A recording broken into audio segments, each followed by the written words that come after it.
Tony Ferguson is undoubtedly the biggest winner from UFC 216. Cucuy won the UFC Interim Lightweigh Championship, and that's a huge win. However, it's not about what he won on Saturday night at UFC 216, it's about what he might win. By winning the interim title, Tony Ferguson is now the frontrunner for a fight with Conor McGregor.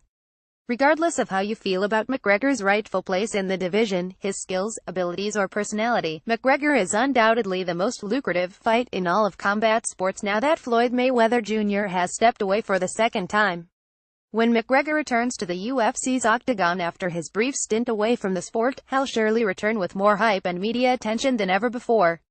For Ferguson, he'll cash in on a humongous payday. Although, Tony Ferguson seems like a guy that doesn't care all that much about the potential monetary increase he'll receive from fighting Conor McGregor. He was paid $500,000 for his third-round submission of Kevin Lee at UFC 216, and that's already a larger amount than many expect to be fighting for when they begin their mixed martial arts career. Rather, Ferguson genuinely seems like he wants to give Conor McGregor a beatdown and build a legacy. All the more exciting is that it seems as though the UFC lightweight unification will go ahead sooner rather than later. Speaking on the MMA Hour, Ferguson commented, "Conor needs his ass kicked and we need to unify that belt. Otherwise, he needs to vacate, set it down, walk away, and never f***ing come back. Because if you go to 170, if you go to 185, or even if you drop to 145, I will f***ing follow you, Conor, and I will haunt your f***ing dreams, kid, and I will come after you." Tony Ferguson is holding a winning ticket to the UFC's biggest lottery. He just needs to cash it in. Although Kevin Lee lost the UFC Interim Lightweight Championship bout with Tony Ferguson, he leaves UFC 216 in a much better position than he entered. Many people believe Kevin Lee didn't belong in the octagon with Tony Ferguson. Whether it was due to his official ranking or the way he talked his way into a fight with Cucuy, Lee received plenty of criticism. With critique comes media attention, however. Even the worst of media attention is still exactly that, attention. Sitting in the shadows will not help any fighter become the organization's next big star, and Kevin Lee recognizes this. Lee showed up to every media day and press conference wearing clothes equally loud as his personality.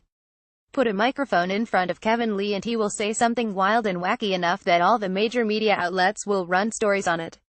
Kevin Lee is just 25 years old, an entire 8 years younger than Tony Ferguson. Many disputed whether he could hang with Ferguson, who is one of the best mixed martial arts in the world.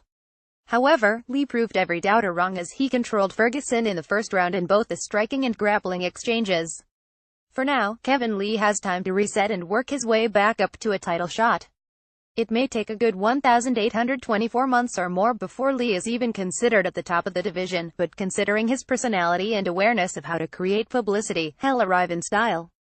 Demetrious Mighty Mouse Johnson achieved much more than Anderson Silva's consecutive title defense record with his win over Ray Borg at UFC 216. Johnson won the fight in tremendous style. His tremendous mighty plex submission of Ray Borg in the fifth and final round was one of the most breathtaking moments in the history of mixed martial arts. The sheer difficulty of this finish is unfathomable. But, in classic Mighty Mouse style, he made it look ridiculously easy. Even then, this was much more than just an impressive submission. The spectacular finish was needed for many fans to come around to Demetrious Johnson. It feels ridiculous to even write that there were people out there who didn't respect Mighty Mouse before this fight, but that was the case. To anyone who thought Demetrious Johnson was a boring fighter, you couldn't be more wrong, especially after this evolutionary submission finish in the co-main event. Through the 5 rounds, Demetrious Johnson gave Ray Borg a calculated beatdown. It was a perfect mixture between the bashing you would see from a schoolyard bully and the elite level of mixed martial arts that only Demetrious Johnson can provide. Technically, Ray Borg suffered defeat on the weekend in Las Vegas. But we all knew he was up against extreme odds when stepping inside the cage with Demetrious Johnson at UFC 216. What Borg showed us, however, is that he is much better than advertised. Borg provided a relatively difficult matchup for Johnson. I say relatively difficult, because in a complete view it was still one of the most dominant championship defenses in history. Comparatively to the 10 fighters who have challenged Demetrious Johnson for his UFC flyweight championship before him, though, Borg was pretty damn good. He showed his desire to win through the entire 5 rounds, and this was on full display when he was refusing to tap to a dangerous armbar from Demetrious Johnson. The 24-year-old Ryborg showcased many of his outstanding attributes. His scrambling is high-level, it just wasn't elite. His striking has also improved dramatically, it just wasn't elite, either. There's no doubting that Ryborg will provide a colossal challenge to every opponent that steps into the octagon with him in the future. Despite Fabricio Werdum being the only heavyweight to record a victory on the weekend, he was one of 3 heavyweights who came out as winners from UFC 216, when Derek Lewis was removed from UFC 216 after reporting that he was suffering from the same back issues that have haunted him in the past. Walt Harris stepped up to face one of the greatest heavyweights in the world, Fabricio Werdum. Harris was entering the octagon with a killer on just 5 hours' notice. It seemed crazy. Mark Godbeer, who was Harris' original opponent, was left without a fight at UFC 216 despite training for months and months to prepare. And Fabricio Werdum was arguably making a risk himself by taking on a new opponent with short notice and no preparation. At the end of it all, it turned out to be an excellent outcome for everyone involved. Fabricio Werdum submitted Walt Harris with ease and looked spectacular in doing so.